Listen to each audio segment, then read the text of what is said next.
Alors bonjour à toutes et à tous, je m'appelle Frédéric Vuillot, je suis journaliste spécialisé dans l'économie sociale et solidaire et les entreprises à impact. Alors je suis très heureux évidemment de vous accompagner ce matin sur cet événement de l'Alliance pour le mécénat de compétences pour parler ensemble du mécénat de compétences à impact à l'occasion de l'étude qui a été réalisée pour l'Alliance par Kimso, en collaboration avec Pro Bono Lab. Alors on va avoir une matinée assez riche, parce que évidemment on va parler de ce mécénat de compétences à impact. Vous savez que tout le monde parle d'impact en ce moment. Alors on va essayer de voir comment on fait pour avoir vraiment de l'impact avec le mécénat de compétences. On va voir ce que ça veut dire pour l'Alliance, pour le mécénat de compétences. On va écouter bien sûr Kimso et Pro Bono Lab nous présenter cette étude. Et puis sur la table ronde tout à l'heure, on va discuter ensemble de ce mécénat de compétences à impact avec 3 membres du groupe de travail, avec 3 partenaires de l'Alliance aussi. On verra également comment tout ça fait écho à des travaux qui ont été menés séparément par l'INGEP. Et puis, vous pourrez poser vos questions aux alentours de 10h15 à nos intervenants avant la conclusion de Corinne Massin, la présidente de l'Alliance, qui est au premier rang. Merci à vous d'être là. Et on va tout d'abord commencer par quelques propos introductifs du Philanthrolab qui nous accueille dans ce magnifique lieu. Charlotte Henry, vous êtes responsable des partenariats. Je vous invite à nous présenter le Philanthrolab. Bonjour à toutes et à tous, merci d'être aujourd'hui nombreux pour cette journée sur l'impact du mécénat de compétences. Pour celles et ceux qui ne connaissent pas le Philanthrolab, bienvenue. Vous êtes ici dans un lieu qui a plus de 600 ans d'histoire. Vous êtes en fait dans la première faculté de médecine de la ville de Paris. Et je vous invite, pour ceux qui ne l'ont pas vu, à aller voir ensuite la rotonde d'anatomie qui est donc juste derrière vous. C'est un lieu qui est chargé d'histoire. C'est aussi un lieu qui aujourd'hui est dédié aux associations et aux philanthropes, puisqu'en fait il a été créé, ce lieu rénové, créé par un philanthrope qui est Philippe Journeau, qui dirige la compagnie de Phalsbourg.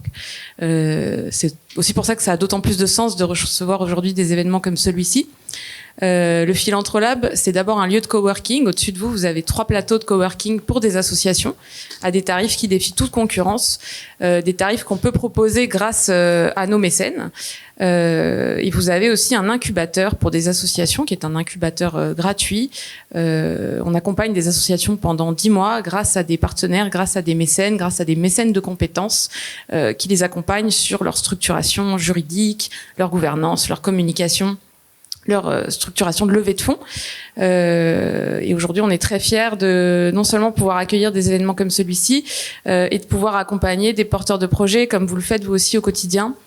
C'est une vraie fierté pour nous et pour cette raison, n'hésitez pas, si vous êtes intéressé ensuite par une visite du lieu, l'équipe du Philanthrolab sera ravie de vous faire visiter, de vous expliquer plus en détail tout ce qu'on y fait. Je vous souhaite une excellente matinée. Merci à l'Alliance pour le mécénat de compétences, à Pro Bono Lab et à Kimso. Et je vous repasse la parole. Merci beaucoup Charlotte Henry, vous pouvez l'applaudir.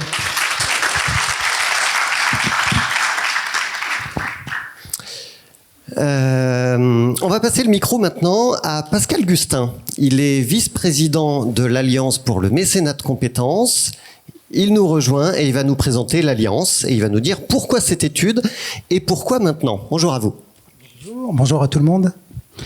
Voilà, écoutez, j'ai l'honneur d'être vice-président de cette association. Au départ, ça n'a pas été une association, ça a été un regroupement d'entreprises qui ont fait un manifeste et qui ont élaboré un manifeste en 7 points. Il y a presque 4 ans, et qui a abouti, alors un manifeste en faveur du regroupement de compétences pour aider au développement du mécénat de compétences auprès des entreprises. Donc d'être un promoteur du mécénat de compétences auprès des entreprises, mais aussi déjà dès le départ de voir comment on pouvait commencer à partager des pratiques, des méthodes, et puis une sensibilisation plus forte des collaborateurs à ce type d'approche. Ça s'est transformé en association qui regroupe maintenant 27 entreprises de toute taille, plutôt quand même des grosses et plutôt des parisiennes. C'est pour ça que je suis un vice-président régional. On a essayé d'équilibrer un petit peu. Cette association a, dès le départ, commencé à partager sur des pratiques. D'abord, qu'est-ce que je peux faire? Qu'est-ce que je peux vous apporter comme expérience par rapport à ce que je pratique auprès d'autres associations?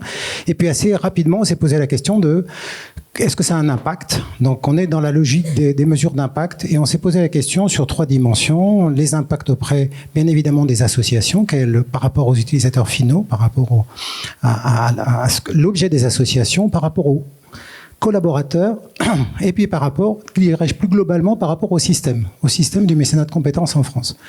Dans cette dimension sur les collaborateurs, il y a un point sur lequel il faudra qu'on insiste dans le futur, et c'est aussi un des éléments qui fait qu'on s'engage au niveau des présidents. Tous les ans ou tous les 2 ans, il y a une rencontre de l'ensemble des présidents qui réaffirment leur engagement par rapport à cette association. Voir aussi quel est l'impact auprès des dirigeants eux-mêmes et comment les dirigeants eux-mêmes sont des acteurs themselves de ce mécénat de compétences. Ils ont tendance à développer ça auprès des collaborateurs, et c'est vrai que ça se développe d'une façon forte, mais ça nécessite aussi de remonter au niveau des équipes dirigeantes, parce que là, on peut avoir des expériences dans d'autres pays et d'autres territoires. Donc l'objet de cette matinée, c'est de travailler sur ces éléments d'études d'impact, des résultats. Il y a eu des observatoires qui ont été faits, qui ont été publiés. Vous avez un site en ligne qui est très bien fait, qui présente ces mesures d'impact, qui présente ces études, et l'objet, bien évidemment, c'est que vous rejoigniez cette association, que vous soyez plus nombreux et que l'on puisse se développer de façon plus forte. Il faudrait qu'on ait plus de PME qui nous rejoignent, qu'on ait un petit peu un équilibrage par rapport à ça. On a grandes entreprises, on a quelques ETI, dont un des présidents va parler, juste après moi. Mais j'insiste aussi sur le fait qu'il faut que ce soit porté par l'ensemble du tissu des entrepreneurs en France. Je vous remercie. Merci beaucoup, Pascal Gustin. Merci à vous, et j'appelle maintenant Frédéric Sebag, c'est le président d'Open. Open, c'est l'une des entreprises qui composent l'Alliance. Merci à vous d'être avec nous, et donc vous allez nous dire pourquoi ce mécénat de compétences à impact est important pour un dirigeant d'entreprise. Et pour Open en particulier, effectivement. Donc Open, c'est une entreprise de services du numérique de 4000 personnes, un peu plus, présente principalement en France. Alors, dans notre politique d'engagement sociétal, on a plusieurs piliers sur lesquels l'entreprise agit. Un d'entre eux s'appelle le mieux vivre chez Open, donc la façon de prendre possession pour nos collaborateurs de l'entreprise. Et dans ce mieux vivre chez Open, qui est donc au cœur de l'engagement, il y a un programme qui est pour Open le mécénat de compétences. Alors, quel intérêt ce programme a-t-il pour nous ? Il a comme intérêt que non seulement il engage l'entreprise vers le mouvement associatif, mais il engage aussi chacun des collaborateurs d'Open, chacun des individus, à faire quelque chose par lui-même. C'est-à-dire qu'il n'est plus dans l'engagement sociétal au travers de son entreprise, mais par lui-même. C'est ce que nous qualifions d'engagement citoyen. Et c'est en ce sens que le mécénat de compétences est un formidable levier de nos actions sociétales. Mais, et je rejoins Pascal dans ses propos, on a donc, maintenant, ça fait plusieurs années qu'on a engagé, c'est très important pour nous, ça engage peut-être 300 ou 500 collaborateurs par an sur ces sujets, donc dans différentes associations, ils peuvent les choisir parmi toutes celles que nous leur proposons. Mais effectivement, on a des étapes maintenant après ce temps de digestion et d'implication à franchir pour l'entreprise et pour chacun de nos collaborateurs. On doit aller mieux mesurer l'impact de cet engagement vers eux et surtout vers ceux qui bénéficient de leur temps. Et on doit effectivement aller plus loin dans l'engagement managérial pour que les managers qui déjà favorisent cet engagement-là puissent toucher du doigt un peu plus la réalité donc du bénévolat finalement et donc de l'engagement actif, et qui puissent ensuite avoir une maturité plus forte dans leur propre management. Merci beaucoup Frédéric Sebag, vous pouvez l'applaudir également. Merci à tous pour ces propos introductifs, et voici maintenant le moment très attendu de la présentation de cette alliance, de cette étude réalisée par Kimso en collaboration avec Pro Bono Lab. Et je vais d'abord appeler Camille Bachelard, qui est directrice générale adjointe de Pro Bono Lab, pour comprendre comment, Camille, bonjour à vous, merci d'être là, pour comprendre comment vous faites le pont, vous, entre les entreprises et les associations, et comment vous avez travaillé ensemble avec Kimso. Merci Frédéric. Bonjour à toutes et à tous. Je suis donc Camille Bachelard, directrice générale adjointe de Pro Bono Lab. Avant toute chose, je tenais à remercier l'Alliance pour cette opportunité de collaboration et de partenariat sur l'étude qui nous a semblé absolument essentielle dans la mesure où jusqu'à présent il n'y avait pas d'étude d'impact sur le mécénat de compétences. Chez Pro Bono Lab, ça fait 11 ans qu'on œuvre pour démocratiser le mécénat de compétences, créer des ponts entre les associations qui œuvrent sur le terrain et les entreprises qui souhaitent incarner leurs engagements au travers du mécénat de compétences. Donc il nous a vraiment semblé important de pouvoir apporter toute cette connaissance et toutes ces observations qu'on fait au quotidien sur le terrain. Chez Pro Bono Lab, on agit comme un laboratoire, c'est-à-dire qu'on va expérimenter le mécénat de compétences auprès de différents publics, différents formats. Et ça nous permet du coup d'être vraiment connectés aux conséquences du mécénat de compétences sur les associations et à la fois sur les volontaires. Pourquoi c'est important du coup d'être à l'écoute des associations dans le cadre d'une étude comme ça? Aujourd'hui, le mécénat de compétences est à considérer comme une démarche d'innovation sociale. Dans l'innovation sociale, quand on fait de la mesure d'impact, on prend en compte les résultats et les conséquences sur les bénéficiaires directs. Et dans le cadre du mécénat de compétences, bien évidemment, ce sont les associations qui sont les bénéficiaires directs du mécénat de compétences. Donc en premier lieu, important d'écouter les effets du mécénat de compétences sur les associations, puisque ce sont elles qui vont nous faire remonter si ça fonctionne ou pas. Donc c'est vraiment ce qu'on a voulu apporter. Deuxième élément, c'est en restant connecté à ce qu'elles vont nous dire qu'on va pouvoir améliorer la pratique. Une entreprise par exemple qui va mettre en place, et on pourra y revenir tout à l'heure sur les tables rondes, une pratique de mécénat de compétences sans prendre en compte les intérêts des associations, ce sera pas ça jouera pas en la faveur de l'association, donc ça risque d'être un échec. Donc pour nous, ce qu'on se dit, c'est que c'est vraiment très important d'observer à la fois ce qui fonctionne et ce qui fonctionne moins bien pour pouvoir améliorer la pratique et faire en sorte qu'elle puisse fonctionner. Dernier élément, on a souhaité, et c'est ce qu'on fait aussi au quotidien en créant des ponts du coup entre les entreprises et les associations, on souhaite ramener du dialogue au quotidien entre les entreprises qui ont des ressources super importantes pour pouvoir accompagner les associations qui, elles, œuvrent au profit des enjeux de société. Donc on s'est dit qu'en pouvant apporter dans le cadre de cette étude le regard des associations et vraiment porter leur voix, c'était aussi un moyen de pouvoir incarner et de donner l'exemple d'une coopération entre le monde de l'entreprise et le monde associatif. Plusieurs objectifs du coup pour Pro Bono Lab dans la participation de cette étude. Le premier, c'était de mieux comprendre la perception du mécénat de compétences sur les associations et sur les collaborateurs qui s'y engagent. Le deuxième, c'est de pouvoir mettre en lumière les effets du mécénat de compétences pour pouvoir derrière le démocratiser au maximum. C'est ce qui est inscrit dans notre mission. Ensuite, c'est de pouvoir nourrir un argumentaire, de pouvoir avoir des éléments qui nous permettent de montrer en quoi le mécénat de compétences c'est important et surtout pourquoi ça marche. De pouvoir disposer de recommandations pour pouvoir accroître l'impact du mécénat de compétences et pouvoir l'améliorer. Et enfin, pouvoir développer une approche et un langage commun pour qu'on puisse tous parler de la même chose quand on parle du mécénat de compétences.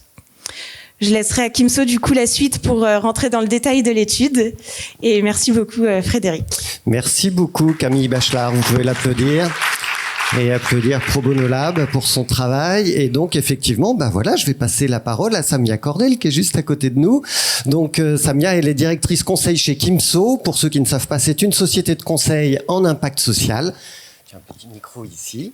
Et voilà, et Samia Cordel va nous dire ce que révèle cette étude, ce que disent les associations, comme en parlait Camille à l'instant, mais aussi ce que disent les collaborateurs et ce que disent les entreprises à propos du mécénat de compétences à impact. Très bien, merci beaucoup Frédéric et bonjour à tout le monde. Je suis ravie de vous retrouver ici. Merci beaucoup à l'Alliance et à Pro Bono Lab pour votre confiance pour cette étude. Et je suis ravie qu'on puisse vous partager effectivement les principaux enseignements de cette étude qu'on a menée au premier semestre de l'année 2022 sur l'impact du mécénat de compétences. Alors avant d'entrer dans le vif du sujet, quand même quelques mots de cadrage de cette étude. Simplement pour rappeler que l'objectif essentiel, c'était de répondre à une question évaluative centrale. Qu'est-ce que le mécénat de compétences change pour les associations qui en bénéficient? En quoi on peut en faire un outil efficace au service de l'impact social et donc de l'intérêt général? Donc pour ça, on a mis en place une démarche évaluative en 2 temps. Un premier temps qui est plutôt destiné à comprendre l'impact, ces fameux impacts justement, à les éclairer, à voir ce qui se joue, et on l'a fait au travers d'une phase qualitative qui nous a permis d'interroger par entretien à la fois des associations, bien sûr, concernées par le mécénat de compétences, mais aussi des collaborateurs engagés. Et puis une deuxième phase plutôt destinée à donner une approche plutôt quantitative de ce mécénat de compétences, donc à mesurer au travers d'un questionnaire qui a donc été diffusé auprès d'associations bénéficiaires de mécénat de compétences. Et on a obtenu 161 réponses à ce questionnaire. Alors, un rapide focus quand même pour vous dire un peu qui elles sont. Vous voyez pas beaucoup ici, mais je vous le dis, l'essentiel de ce qu'il faut retenir. Elles représentent en fait effectivement une certaine diversité du secteur associatif aujourd'hui en France. Elles sont présentes partout en France, pas seulement à Paris, mais aussi dans les territoires. On parle aussi bien d'associations locales que d'associations qui ont des têtes de réseau ou qui sont des antennes. Et elles ont quand même une particularité, c'est que ce sont plutôt des associations de grande taille pour la majorité d'entre elles. En tout cas, plus de la moitié d'entre elles sont des associations de grande taille et elles interviennent principalement sur des thématiques autour de l'action sociale au sens large et de l'éducation. Alors, l'étude a donné lieu à un rapport d'impact détaillé, mais on va vous partager aujourd'hui 3 enseignements clés. Le premier, vous le voyez ici, c'est que le mécénat de compétences, c'est une pratique courante pour les associations qui ont répondu à notre enquête et ça répond à un vrai besoin. Pratique courante, ça veut dire quoi? Ça veut dire que 81% précisément des associations répondantes, 4 sur 5 quand même, avaient déjà des pratiques de mécénat de compétences quand on les a interrogées. Elles avaient déjà expérimenté plus de 3 formats, avec toutefois une prédilection, vous le voyez apparaître sur ce graphique, pour le format dit individuel de longue durée, c'est-à-dire supérieur à 3 mois. C'est le format privilégié par 73% des associations qui ont recours au mécénat de compétences. Ce qui est intéressant dans cette logique, dans cette approche, c'est aussi que ces associations, pour la plupart, avaient déjà des liens avec les entreprises avec qui elles ont fait du mécénat de compétences. Et ça traduit une sorte de familiarité dans la relation, qui est un point que vous devez garder à l'esprit pour le succès du mécénat de compétences.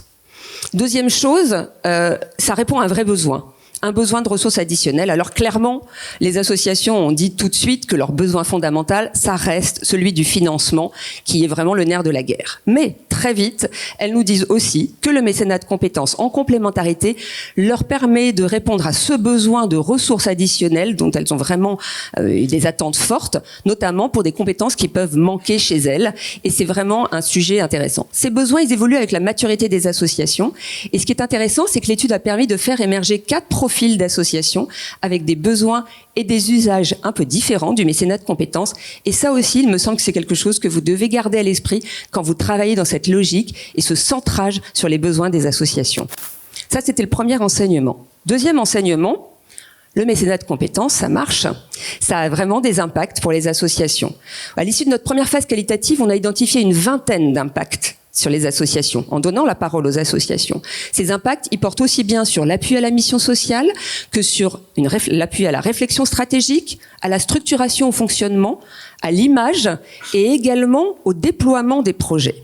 Et quand on les interroge sur les effets qui sont les plus importants pour elles, eh bien, ce qui ressort, c'est vraiment l'appui à la mission sociale. Le mécénat de compétences apporte aux associations la possibilité d'accéder à des ressources additionnelles pour 93% d'entre elles et de gagner du temps dans leur mission sociale pour 89% d'entre elles. Donc ça, c'est vraiment des chiffres très importants. Deuxième élément qui est aussi très important, c'est que ça contribue aussi à les épauler dans leur réflexion stratégique. Pour 89% d'entre elles, elles nous disent que le mécénat de compétences leur a permis de bénéficier d'une vision extérieure et d'un regard critique. Et ça, c'est extrêmement important dans le développement de ces associations. Et enfin, dernier effet majeur ressorti de l'étude, 86% de montée en compétences des équipes dans les associations, c'est-à-dire un vrai accompagnement à la structuration et au bon fonctionnement des associations. Donc des chiffres qui sont absolument, vraiment, qui sont assez remarquables en termes d'impact du mécénat de compétences sur les associations. Je souligne toutefois des éléments qui, bien que les effets aient été constatés, nous semblent un petit peu en deçà de ce qui pourrait être fait. Et donc je vous le dis, pour que ce soit du grain à moudre, pour que vous puissiez réfléchir là-dessus. Il y a effectivement des effets qui existent, mais dont qu'on pourrait pousser un petit peu plus. C'est celui d'accéder à des partenariats de plus grande ampleur. Ça, c'est une vraie attente aussi des associations. Et il se passe quelque chose, mais peut-être qu'on peut aller plus loin. Également, être sensibilisé à une approche de l'impact commune et partagée. Camille le rappelait tout à l'heure, mais c'est vraiment cet aspect de partager un même dialogue, de partager des mêmes enjeux. Et donc là, il y a quelque chose qui peut être fait aussi sur les impacts. Et également, élargir son écosystème. Il y a quelque chose qui se passe, mais on peut aller plus loin aussi là-dessus. Troisième enseignement. Le mécénat de compétences recueille un très bon taux de satisfaction auprès des associations. Et ça, c'est vraiment aussi un élément qui peut être important puisqu'il est à la fois jugé utile, voire parfois décisif dans un certain nombre de cas. Alors, la satisfaction, c'est pas de l'impact. Mais c'est toujours intéressant de prendre ce recul et de regarder comment, effectivement, l'impact va pouvoir nourrir cette satisfaction. Ce qu'on voit ici, c'est 95% des associations qui ont répondu à notre enquête se disent satisfaites de leur expérience de mécénat de compétences. Encore plus intéressant, 3 sur 4 se disent très satisfaites. Ça, c'est un élément qui montre une solidité de ce regard sur le mécénat de compétences. Et sur quoi ça repose ? Eh bien, ça repose sur le fait que 91% d'entre elles déclarent que l'expérience a vraiment répondu à leurs attentes. C'est un chiffre remarquable de voir que effectivement il y a cette adéquation entre l'usage du mécénat de compétences et les attentes. Encore plus intéressant quand on est dans une logique d'impact, c'est de savoir effectivement si ça a servi à quelque chose. Est-ce que ça a été utile? Et effectivement, les 2/3 des associations nous disent que ce mécénat de compétences a été utile pour elles. 28% nous disent même que ce mécénat de compétences a été décisif pour elles. Alors on peut dire, on voudrait aller plus loin, c'est sûr, mais c'est déjà un socle très solide et ça nous paraît être des éléments sur lesquels on peut travailler là aussi. D'accord ?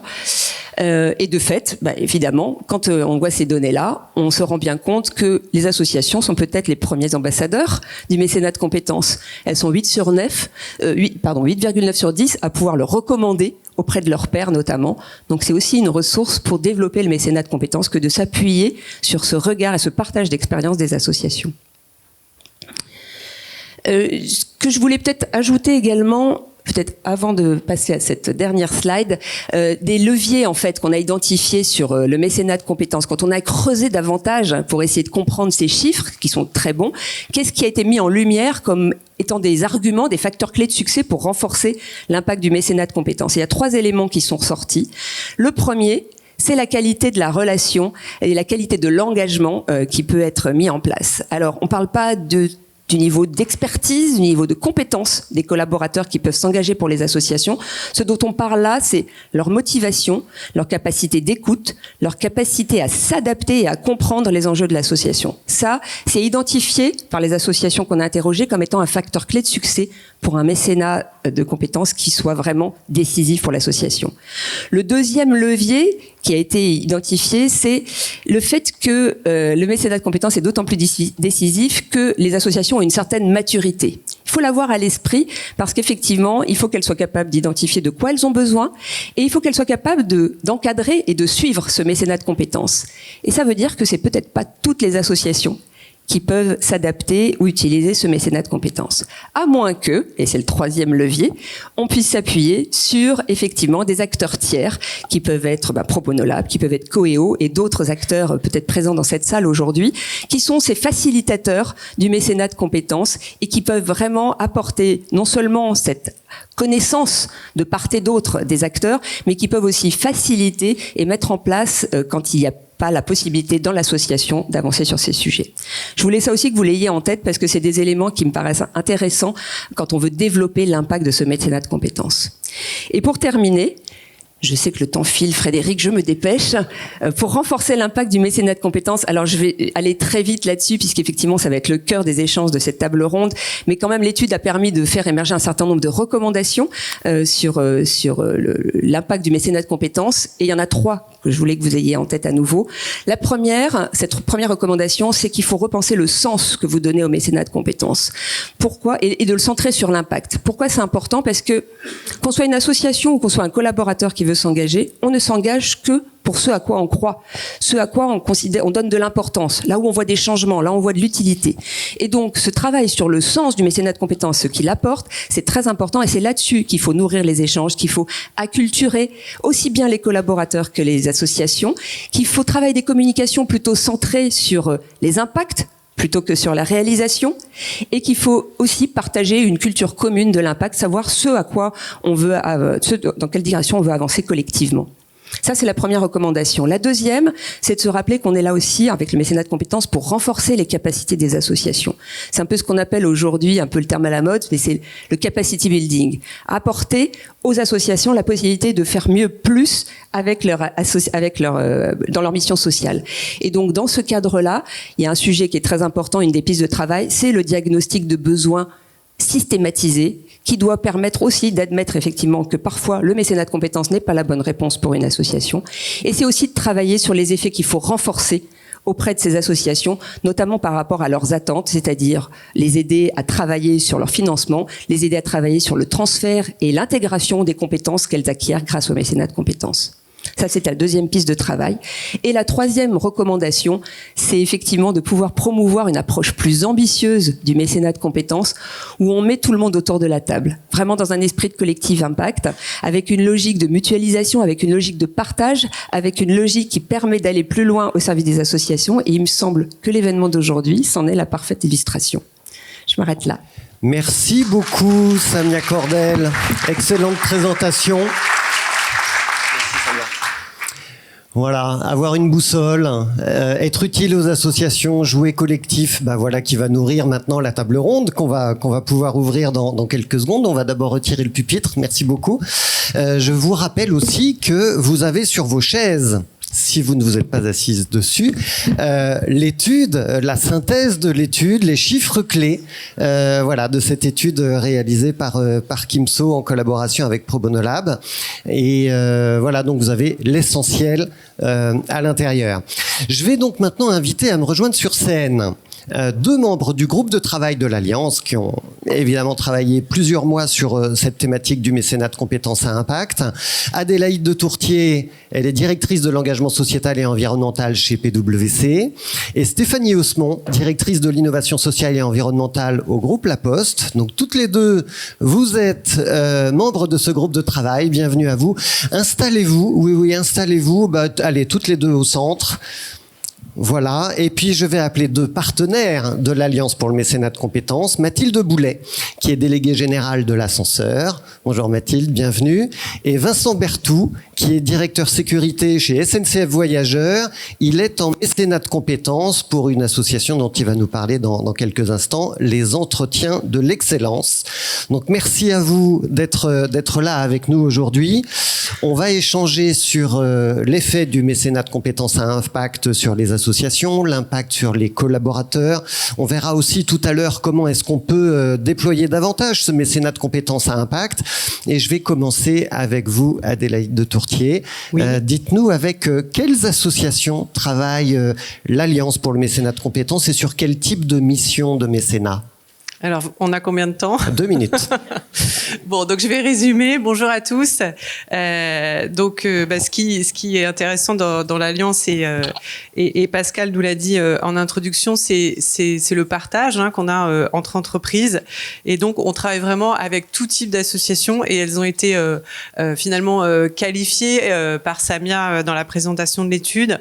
On a quand même une convergence sur une thématique de l'emploi et l'insertion professionnelle. Je crois que c'est un peu le sujet qu'on a tous en commun, qui nous réunit. Et puis, vous l'avez vu, il y a tous les types de formats, de nature de mécénat de compétences, de durée, qui sont représentés au sein de l'Alliance. Donc, c'est ce qui fait la richesse. Et finalement, on apporte chacun, finalement, notre organisation du mécénat. Voilà.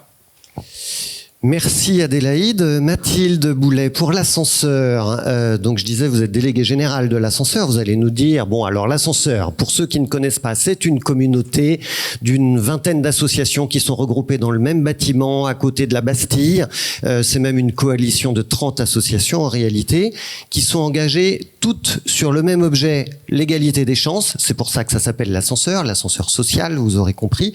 Dites-nous depuis quand vous recourez au mécénat de compétences et pourquoi vous le faites? Oui, merci beaucoup. Bonjour à toutes et à tous. Alors effectivement, peut-être juste pour redire un petit mot sur l'ascenseur, nous on est donc un collectif associatif qui a décidé de se réunir à la fois dans ce même lieu situé à Bastille autour de cette même cause qui est la lutte contre les inégalités. Aujourd'hui, c'est 20 associations résidentes plus 30 associations au sein de la coalition. Et l'idée de se réunir, c'était pour avoir un impact plus important sur nos bénéficiaires et comment ça passait par renforcer le plaidoyer en faveur de l'égalité des chances. Donc on s'est dit qu'en étant ensemble, on aurait plus de poids sur les politiques publiques et qu'on pourrait mettre l'égalité des chances au cœur du débat public et politique. Et ça marche ? Et ça marche, et ça fonctionne, et notamment grâce à l'accompagnement qu'on a en mécénat de compétences de PwC, et puis aussi créer des projets communs. Alors, pourquoi on a eu recours au mécénat de compétences? En fait, quand l'ascenseur s'est créé en 2019, donc il y a bientôt 4 ans maintenant, on était assez sûr de la vision qu'on avait du projet, mais c'était un projet inédit. C'était quelque chose de nouveau que d'être dans un même lieu autour d'une même cause, tous ensemble, et de faire ces liens entre le public, le privé et l'associatif. Et donc, très vite, PwC a rejoint cette aventure, persuadés que voilà, c'était quelque chose qui était nécessaire et qui allait fonctionner, mais ils ont aussi vite compris que au-delà du mécénat financier, ce qui est encore mieux, c'est d'avoir aussi du mécénat de compétences, surtout dans un projet qui nécessite d'être structuré parce que il était vraiment à ses prémices. Donc très concrètement, nous on a pu être accompagnés dès le départ sur des sujets par exemple de gouvernance. Alors quand on est un collectif, quand on est une tête de réseau, c'est un vrai sujet parce que est-ce qu'on intègre les 20 associations dans la gouvernance, comment on fait dans ces cas-là pour être efficace, comment est-ce qu'on a une gouvernance qui est participative, mais en même temps qui avance, et donc on a pris des décisions d'avoir une gouvernance plutôt resserrée, mais avec différentes instances pour que tout le monde puisse aussi s'exprimer. Il y avait aussi un sujet de modèle économique. Quand on est un tiers-lieu, quand on est un collectif, comment est-ce qu'on fait cotiser nos associations résidentes? Est-ce qu'on va plutôt chercher des financements privés, des financements publics? Comment on se projette à court, moyen et long terme? Donc nous, on a fait le choix d'aller chercher des financements, de pas faire cotiser les assos, mais de nous appuyer sur le réseau des associations. Et puis cette question de créer des projets communs. Est-ce qu'on crée vraiment des projets avec 20 assos? Est-ce que c'est pas trop ambitieux au départ? Est-ce qu'on se repose pas plutôt sur des thématiques spécifiques qui réunissent les associations? Voilà, en tout cas, des sujets qui sont vraiment très concret.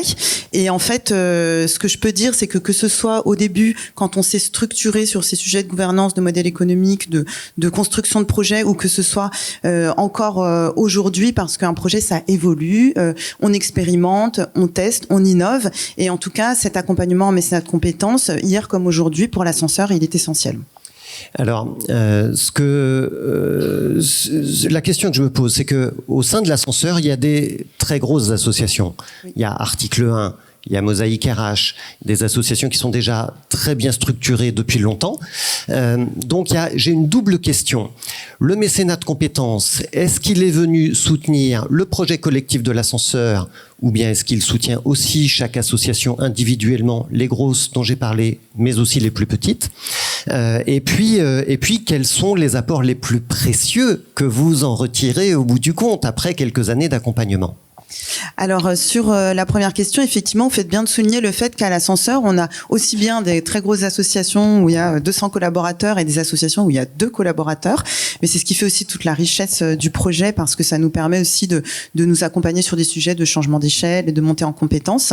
Alors le mécénat de compétences, nous, à l'échelle du collectif, il touche toutes les associations parce qu'en fait, il va nous aider déjà à structurer le collectif, mais aussi quand on va créer des projets communs, le mécénat de compétences va venir accompagner les structures qui sont impliquées dans ces projets communs. Je vais prendre un exemple plus concret.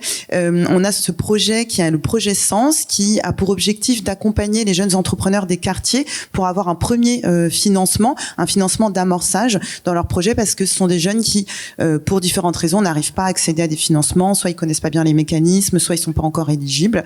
Et donc nous, on a 2 associations, donc Mosaïque RH qui est une grosse asso et Time to Start qui est une toute petite asso, qui ont monté ce projet communément. Et donc là, PwC nous a accompagnés et a accompagné les collaborateurs de ces associations pour la structuration de ce projet, la structuration de choses très concrètes comme le jury, la levée de fonds, sur le long terme aussi, comment est-ce qu'on organise les différentes promos, comment est-ce qu'on continue à accompagner les entrepreneurs. Et donc, chaque association, petite ou grande, ont pu bénéficier de cet accompagnement. Et il y a un vrai sujet derrière de monter en compétence aussi des équipes, quelle que soit la taille de l'association. Et sur la seconde question sur les apports principaux, je vais essayer de pas être trop longue, j'en citerai 3. Je dirais le fait que ça nous permet nous d'avoir de la hauteur de vue. Souvent les consultants, ils ont vraiment une vision un peu, je dirais 360 des enjeux. Nous, on peut avoir ce qu'on appelle un peu la tête dans le guidon parfois, et donc on n'a pas toujours cette hauteur de vue, et en plus ils sont confrontés à de nombreuses problématiques, de nombreux enjeux. Ils voient beaucoup de structures, ils peuvent nous conseiller très concrètement sur ce qui pourrait correspondre à notre structuration. Le deuxième apport, je dirais, c'est bien sûr d'avoir accès à des expertises qu'on n'a pas en interne. Ça, c'est essentiel et ça ressort aussi dans l'étude. Et puis le dernier apport, c'est, je dirais, un peu le win-win. Nous, à l'ascenseur, on crée des passerelles entre le secteur public, privé et associatif. Et en fait, avoir dans nos équipes des collaborateurs d'entreprises privées, on s'apporte mutuellement, on leur fait découvrir le monde associatif. Ça crée des vocations, ça engage aussi peut-être à s'inscrire dans du bénévolat. Nous, ça nous fait monter en compétences. Donc je pense que vraiment tout le monde y gagne, et ça nous permet à la fois d'avoir plus d'impact, mais aussi d'avoir un meilleur impact sur nos bénéficiaires. Et Samia le disait, l'impact, c'est quand même ce qui est d'essentiel à la fois pour les associations et pour les entreprises, d'avoir de l'impact sur les bénéficiaires. Voilà, vous avez le retour du terrain de ce qui se dit également dans l'étude, donc c'est parfait. Merci beaucoup. Adélaïde, quels enseignements de l'étude semblent les plus pertinents ? Alors, déjà, parce qu'il y en a beaucoup, dans cette étude, il y a beaucoup de choses. Puis ça fait un moment qu'on travaille sur l'étude, donc on est moins surpris. Mais je crois qu'à réentendre la présentation de Samia, c'est vraiment ce sens qu'il faut remettre au milieu, et que chacun le retrouve, que ce soit le collaborateur qui est en mécénat, l'entreprise qui apporte ce mécénat, et évidemment l'association qui en bénéficie. Et je crois que l'engagement de Mathilde montre que elle trouve aussi du sens. Mais moi, j'ai pas été tellement surprise par les résultats. Enfin, on est assez aguerris sur les pratiques, mais ce qui est intéressant, c'est de les qualifier. Et surtout, moi, celui que je retiens, c'est la montée en compétences. Les 86% d'associations qui apprécient cet impact de montée en compétences, parce que c'est vraiment ça. Et Mathilde l'a bien illustré dans le mécénat ascenseur. Alors je précise que PwC n'est pas le seul mécène de l'ascenseur, il y a d'autres grands partenaires dont BNP Paribas qui sont très actifs. Mais voilà, c'est vraiment la montée en compétences qui se fait par ce partage de la compétence. Et donc chez PwC, on a beaucoup de chance parce qu'on a une intelligence collective qui est extrêmement riche et qu'on met justement à disposition, qu'on partage. Et donc c'est ça pour moi l'essence du mécénat. C'est, vous savez, l'économie de la connaissance. Si je te partage ma connaissance, je deviens pas moins sachante qu'avant. Donc c'est si on associe nos connaissances, on a plus de connaissances. C'est le 1 + 1 = 3. Et pour moi, la compétence, c'est exactement pareil. Donc c'est vraiment l'enseignement que je retiens. Mathilde, pour finir, est-ce qu'il faut avoir atteint un certain niveau de maturité pour recourir au mécénat de compétences? Et là où vous en êtes maintenant, au projet de l'ascenseur, est-ce que ça déclenche des choses en particulier chez vous? Alors pour le niveau de maturité, je dirais que oui, mais en fait on a pas forcément besoin d'avoir une maturité structurelle. Je le disais, l'ascenseur, quand on est né, on n'était pas forcément structuré, mais on avait en tout cas une maturité en termes de vision stratégique. Et ça, c'est essentiel parce que ça permet derrière de bien calibrer l'accompagnement du mécénat de compétences. Donc nous, on savait très bien ce qu'on voulait faire. On savait qu'on voulait faire collectif, qu'on voulait porter ce plaidoyer autour de l'égalité des chances, qu'on voulait construire des projets communs et qu'on voulait avoir à terme plus d'impact sur les bénéficiaires de toutes les associations. Donc je pense que c'est essentiel d'avoir une bonne vision stratégique. Et puis au-delà de ça, je pense qu'il faut aussi bien anticiper les besoins. Et pour ça, nous, en tout cas, on le fait chaque année. On essaye vraiment de se dire en amont de quoi on va avoir besoin, sur quel sujet. Là, par exemple, on est en train de refondre la gouvernance parce que 4 ans après, on arrive à la fin des mandats. Et donc, c'est aussi l'occasion de réfléchir et d'anticiper, de se dire qu'est-ce qu'on fait aujourd'hui ? Est-ce qu'on gouverne encore de la même façon avec les différentes évolutions qu'il y a pu y avoir ? Et donc, ça nous permet aussi de repenser le modèle, de continuer à être accompagné. Mais pour ça, il faut bien anticiper. Et nous, on s'est dit bien en amont, cette année, je renouvelle ma gouvernance, je veux changer des choses. Est-ce que je pourrais avoir tel consultant qui pourrait être disponible sur ces sujets-là avec telle expertise ? Et un autre point pour moi qui est essentiel, c'est d'avoir un partenariat de longue durée. Ça est ressorti aussi dans l'étude et ça, c'est très important pour nous parce que je parlais de vision stratégique. Une vision stratégique, c'est sur plusieurs années. Et donc, si on veut réussir aussi à se projeter, il faut qu'on puisse se projeter avec notre partenaire qui nous accompagne sur un temps qui est moyen ou long. Et donc en fait, quand on réunit tous ces éléments, ça permet aux associations et aux entreprises de mieux toucher les bénéficiaires. Donc c'est des bénéfices pour tout le monde. Merci Mathilde Boulet. Adélaïde de Tourtier, est-ce qu'il y a un axe de travail que cette étude recommande en particulier à l'Alliance pour le mécénat de compétences ? Alors, il y en a plein et notre présidente Corinne en dira certainement un mot. Non, ce que ça nous met un petit peu la pression parce que Samia l'a dit, c'est de dire ça doit déclencher plus d'ambition pour l'Alliance. Donc, on va devoir encore travailler tous ensemble et ça tombe bien parce qu'on est un bon groupe. Mais au-delà de ça, je pense que dans les recommandations et le petit bouquin que vous avez sur vos chaises résume pas mal. Mais dans les recommandations, finalement, tout ce qui est le diagnostic, la disponibilité, etc. Enfin, tout ça, je pense que tous les membres de l'Alliance, on a un bout de la boîte à outils. On a fait beaucoup déjà de partage. Maintenant, il faut vraiment qu'on fusionne tous ces éléments pour justement arriver à mettre le sens au centre, avoir l'impact comme boussole. Donc voilà, je pense qu'on a tout ce qu'il faut aujourd'hui, mais on a un peu de travail pour organiser tout ça et le mettre au service de cette mesure d'impact. Alors merci pour ce que vous avez dit sur l'impact sur les associations, l'effet du mécénat de compétences sur les associations. Maintenant, on va se tourner vers Stéphanie Haussemont et Vincent Berthoud parce qu'on va parler de l'impact du mécénat de compétences sur les collaborateurs. Donc on change d'axe de réflexion. Et Stéphanie Haussemont, je commence avec vous. En tant que membre de l'Alliance pour le mécénat de compétences, comment est-ce que d'abord de façon très générale, vous avez réagi aux résultats de cette étude en ce qui concerne l'impact sur les collaborateurs ? Bonjour tout le monde. Alors effectivement, cette étude, un peu ce que disaient Samia et Adélaïde, c'est que on travaille tous sur ce domaine depuis pas mal d'années. Donc ce qu'on a découvert sur l'effet sur les collaborateurs, c'est pas quelque chose de nouveau.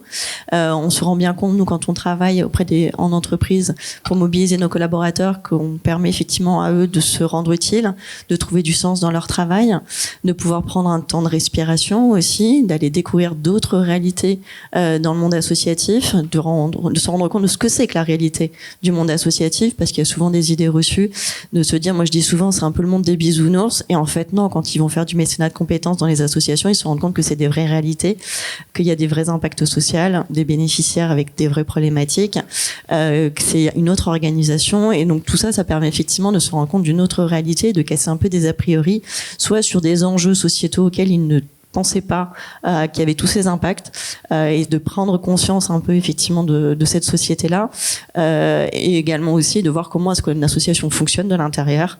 Et ça, souvent, il y a plein d'idées reçues, surtout quand on travaille dans une grande entreprise, que derrière, c'est pas aussi simple, qu'il faut aller chercher du budget et qu'on peut rien faire sans budget. Donc ça permet effectivement de montrer effectivement et de voir tous ces effets sur les collaborateurs. Donc l'avantage de cette étude, c'est que ça nous a permis de quantifier et de qualifier en fait toutes ces intuitions qui s'avèrent justes, donc ça c'est top, mais ça permet vraiment de poser effectivement des mots de façon beaucoup plus carrée et de pouvoir s'appuyer sur ce socle-là pour pouvoir après bâtir des plans d'action, pour pouvoir avancer sur le sujet, pour accompagner encore plus nos collaborateurs, pour qu'ils puissent s'engager davantage, qu'eux aussi puissent mûrir sur ces sujets de mécénat de compétences. Il y en a certains, un peu comme les associations, qui sont déjà très matures parce qu'ils pouvaient s'engager à titre bénévole, parce qu'ils s'engagent en mécénat de compétences depuis quelques années pour les entreprises qu'ils proposent depuis quelques temps. Et pour d'autres, ils connaissent absolument pas. Et donc, du coup, c'est l'occasion de mettre le pied à l'étrier. Donc, comme les associations, on va avoir des collaborateurs qui vont être plus ou moins matures pour s'engager en mécénat de compétences. Et c'est un peu tout le rôle, justement, avec cette étude, d'avoir des billes, en fait, pour qualifier et mieux accompagner en fonction des profils, ceux qui sont très matures et ceux qui le sont moins, pour les aider à franchir le pas. Parce qu'une fois, on se rend compte qu'une fois que le premier pas est franchi, et 40% des collaborateurs le franchissent parce que c'est dans le cadre de l'entreprise. Donc ça, c'est aussi un point très fort. Ça leur permet après derrière de continuer un engagement, qu'il soit bénévole ou en mécénat de compétences, de façon beaucoup plus naturelle. Et donc, du coup, d'avoir beaucoup plus d'impact auprès des bénéficiaires in fine, puisque c'est à ça que ça sert. Donc c'est une étude que vous, dans le groupe de travail, vous avez envie de déployer très largement dans le monde de l'entreprise. Largement. On est 27 aujourd'hui dans l'Alliance, mais j'espère qu'on sera beaucoup plus et que même si c'est des entreprises qui sont pas dans l'Alliance, qu'elles s'en inspirent également. Enfin, c'est vraiment une étude qui est très large et qui permet justement d'avoir énormément d'enseignements pour tout le monde. Merci à vous. Vincent Berthoud, vous êtes dans le groupe SNCF depuis 30 ans. Vous êtes directeur sécurité chez SNCF Voyageurs. Vous venez de la région Lorraine et vous êtes venu exprès ce matin. Merci. Il marche pas. Alors, micro sans fil. Oui, tout à fait. Bonjour à toutes et à tous. Merci à vous. Et vous êtes aussi, vous me l'aviez dit, vous êtes bénévole depuis toujours ou presque, dans plusieurs associations. Dites-nous aujourd'hui, au titre du mécénat de compétences, dans quelle association vous intervenez et depuis quand ? Alors, je suis rentré depuis le 1er janvier 2023 dans l'association Les Entretiens de l'Excellence. C'est une association qui a été créée en 2006 à Paris et qui a essaimé depuis sur 40 villes en France. C'est une association qui est d'intérêt général et qui est partenaire de l'Éducation nationale. Et notre objectif principal, c'est la lutte contre les inégalités scolaires en matière d'orientation post-bac. Donc là, on retrouve aussi des problématiques d'égalité des chances. C'est ça, il y a Mathilde Boulet qui prend des notes là. Hein. Oui. Je vois ça. Donc, pour les jeunes, en fait, on veut faire deux choses. On veut susciter des ambitions auprès des jeunes, en particulier sur des jeunes de milieux défavorisés ou ruraux.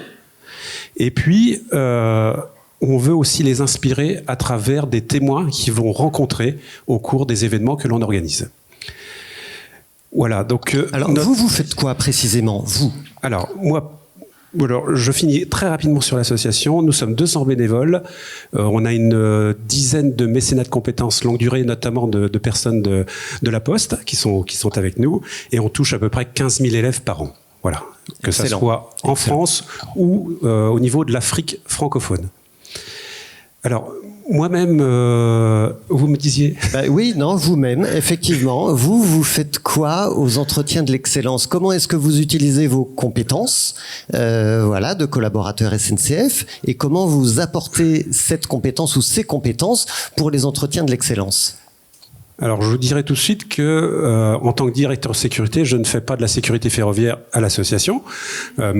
C'était mon cœur de métier, mais bon. Et encore que ça pourrait être utile, on ne sait jamais. Mais en fait, depuis le 1er janvier, j'étais chargé de deux choses. La première chose, c'était d'organiser un événement qui regroupait sur Metz ou Nancy, donc ça a été sur Nancy, qui regroupait des élèves et des professionnels bénévoles pour une rencontre lors d'ateliers, de 2 ateliers de 1 heure. Et donc ça s'appelle notre produit s'appelle la tournée de l'excellence. Donc c'est un samedi après-midi sur une grande ville en France et une rencontre de jeunes avec des professionnels bénévoles qui sont inspirants. Donc moi j'étais chargé d'organiser toute cette manifestation à partir de quasiment rien, puisque le Covid avait malheureusement éteint toutes les disponibilités, toutes les bénévoles qui étaient présents sur Nancy et sur Metz, et donc j'ai dû relancer toute la machine sur la région Lorraine. Et dans ce cadre-là, ce que vous apportez, vous, c'est votre connaissance du territoire, c'est votre réseau, c'est vos relations ? Alors, connaissance du territoire, relations, des qualités d'organisation aussi que j'ai, et de structure, en fait, au niveau de la sécurité, il faut qu'on soit très, très carré, très structuré, donc ça, c'est très important sur une organisation d'événements. Et moi, ce qui m'a apporté beaucoup de choses, c'est effectivement de rencontrer des jeunes, de rencontrer des intervenants sur cet événement du 1er avril. Donc, c'était pas un poisson, mais c'était un événement très important sur Nancy. Et vous m'avez pas dit que vous étiez responsable du mécénat, du recrutement, du mécénat de compétences aux entretiens de l'excellence ? Oui, alors justement, je reprends ma deuxième casquette parce que malheureusement, la première partie de ma présence à l'association ne m'a pas permis de développer cette partie-là, parce que j'étais vraiment focalisé sur mon événement du 1er avril. Mais ma deuxième casquette au sein de l'association, c'est le recrutement et l'animation des gens, des salariés qui sont en mécénat de compétences au sein de l'association. Voilà, donc je dirais que je débute un peu cette animation. Je vais rencontrer chaque salarié, je vais organiser des petits événements de rencontres entre les uns et les autres, résoudre probablement quelques problèmes de techniques, administratifs, etc. Et puis surtout aller chercher d'autres personnes. On a parlé de continuité dans l'engagement. Donc la SNCF, on en parlera tout à l'heure, est partenaire depuis un certain temps au niveau des associations et notamment vis-à-vis de sa fondation SNCF. Mais nous aimerions effectivement de prolonger le partenariat avec la Poste, mais c'est déjà le cas, la Société Générale, BNP Paribas, Talent, enfin pour ne pas les citer. Merci Vincent Berthoud. Stéphanie Osmond, si on revient justement sur le groupe La Poste, là pour qu'on ait une idée très pratico-pratique du type de mécénat de compétences qu'on peut exercer en tant que collaborateur dans une entreprise, qu'est-ce que vous proposez chez vous ? Alors chez nous, on propose 2 types de mécénat de compétences. On va avoir le fin de carrière, qui est le mécénat de compétences historique depuis 2015. Donc là, c'est 2 ans avant le départ à la retraite. Les collaborateurs peuvent s'engager à mi-temps dans une association. Et ça permet effectivement d'accompagner sur un temps long. On voit bien qu'il y a des besoins sur ce sujet-là. Et puis ça permet pour les collaborateurs d'avoir une préparation pour une retraite active et engagée. Parce que derrière, ça, une fois qu'ils ont mis le pied à l'étrier, souvent ils restent bénévoles après dans ce tissu associatif, et ça a énormément de bénéfices pour tout le monde. Donc ça, c'est le premier. Le deuxième, on a développé ça plus récemment en 2019. C'est des formats beaucoup plus courts d'engagement, de quelques heures à quelques jours par an, qui permettent là, pour le coup, à tous les collaborateurs. Donc officiellement 240 000. Après, on a beaucoup d'opérationnels, donc c'est plus compliqué de les engager. Mais en tout cas, proposer à tous nos collaborateurs de pouvoir s'engager quelques heures et quelques jours auprès d'associations. Donc c'est sur des missions beaucoup plus courtes. Donc ça, c'est un dispositif qui est plus récent. L'année dernière, on a engagé à peu près 700 collaborateurs et 3600 heures. Donc c'est quelque chose qui est petit à petit qui augmente chaque année. Donc on travaille aussi beaucoup. Et je rebondis sur ce que tu disais tout à l'heure, c'est que je trouve aussi très important le fait est que tu sois là pour animer les mécénats de compétences dans les associations. C'est très important en fait pour une association déjà d'anticiper effectivement non seulement de bien qualifier la mission, mais d'anticiper l'arrivée et l'accueil des collaborateurs, que ce soit sur une fin de carrière ou sur des formats courts, parce que l'expérience collaborateur va être indispensable en fait pour que derrière déjà ils reviennent. Donc du coup derrière ça permet effectivement de créer des partenariats sur de long terme, parce qu'un collaborateur peut revenir régulièrement auprès d'une même mission, d'une même association, et surtout qu'il en parle à ses collègues pour derrière embarquer plus largement. Donc un collaborateur qui vit une belle expérience parce qu'il est bien accueilli, parce que ça se passe bien, etc. Derrière, c'est autant de collaborateurs derrière qui peuvent revenir et qui vont se mobiliser pour revenir sur d'autres missions. Donc ça, c'est très important, et on sait que ça prend du temps pour les associations, mais c'est un temps effectivement pour moi qui est indispensable en termes d'investissement pour que derrière effectivement on puisse développer des choses sur la durée tous ensemble. Vincent Berthoud, vous faites une différence entre mécénat courte et longue durée ? Alors, au sein de SNCF et notamment au niveau de la fondation SNCF, le mécénat de courte durée qui va de 1 à 10 jours par an par salarié, C'est une première forme d'engagement, hein, donc c'est un engagement qui, moi-même, je l'ai testé lors de séminaires d'équipe solidaire, par exemple, sur une journée. Je l'ai testé aussi sur des jurys, sur l'association Enactus lycéen, et j'ai commencé du mentorat au niveau grâce à la Fondation SNCF. Voilà, donc parmi mes engagements. Donc ça, on est sur du court durée, de 1 à 10 jours par an. Et puis, il y a possibilité aussi, depuis alors à peu près 2021, au niveau de la Fondation SNCF, d'être en mécénat de compétences de longue durée, quel que soit l'endroit dans lequel on est dans notre carrière, autrefois réservé aux agents en fin de carrière ou en transition professionnelle. Maintenant, c'est ouvert à tout salarié de la SNCF pour faire du mécénat qui va de 6 mois jusqu'à 2 ans, à temps plein. Et dites-nous ce que ça vous apporte à vous de faire du mécénat de compétences.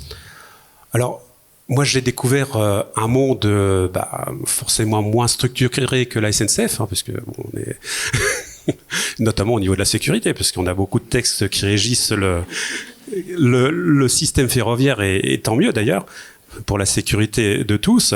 Moi, j'ai vu des intervenants passionnés, des jeunes qui ressortaient avec la lumière dans les yeux. Donc ça, c'est super à vivre. J'ai vu d'autres personnes en mécénat de compétences longue durée, donc de la Poste, Société Générale, donc d'autres cultures. Effectivement, pour moi, ça me donne un sentiment d'utilité, forcément, hein, un sentiment d'utilité directe de ma fonction, une ouverture d'esprit, parce que, bon, je veux dire, 30 ans dans la SNCF, c'est, bon, on connaît une entreprise, mais on connaît pas tout. Et puis, des expériences nouvelles, hein, donc, j'ai démarché des sponsors, je me suis amélioré sur LinkedIn, parce que, vu mon âge, c'est pas... J'ai heureusement mon fils qui me pousse un peu et qui m'aide pour m'améliorer là-dessus. Et puis je vois qu'il y a du management non hiérarchique qui est mis en place, hein, dans cette association. Enfin, on doit le mettre en place, hein. Moi, j'ai déjà fait beaucoup de management transverse, direct et transverse, mais là, dans une association, on n'est plus du tout dans le même type de relation, soit avec des bénévoles, même avec des mécénats de compétences. Et puis, voilà, donc un grand sentiment d'utilité. Et puis, je suis très heureux d'avoir passé le pas du mécénat de compétences depuis le 1er janvier. Merci à vous, Stéphanie Osmond. Pour terminer, dites-nous, à votre avis, quelle bonne pratique cette étude peut inspirer aux membres de l'Alliance pour le mécénat de compétences ? Alors, je dirais qu'il y en a 2 principales. On l'a déjà dit, mais beaucoup d'écoute. D'écoute des besoins des associations, parce que si on fait du mécénat de compétences, c'est pour répondre à vos besoins, pour vous accompagner. Donc ça demande effectivement beaucoup d'écoute pour bien qualifier ou vous aider à qualifier le besoin quand parfois il y a besoin de clarification, de prise de hauteur par rapport à ça. Mais aussi écouter les collaborateurs, parce que c'est eux aussi qui vont s'engager sous forme de volontariat. On peut pas les forcer, hein, bien sûr. Et donc du coup, il faut aussi écouter un peu leurs besoins, leurs contraintes. On sait que c'est pas toujours évident d'avoir des contraintes de temps, des contraintes de compétences aussi, des managers à convaincre. Parce qu'il y a aussi ce volet-là, on n'en a pas beaucoup parlé, mais à un moment donné, on est dans le monde de l'entreprise sur du temps de travail, donc il faut convaincre le manager de libérer du temps de travail de ses collaborateurs. Donc c'est vraiment une alchimie qui permet effectivement au final d'avoir une situation, moi je dis gagnant-gagnant, gagnant-gagnant, moi je le dis 4 fois, mais parce qu'effectivement on est plusieurs dans la boucle, mais c'est la beauté de la chose.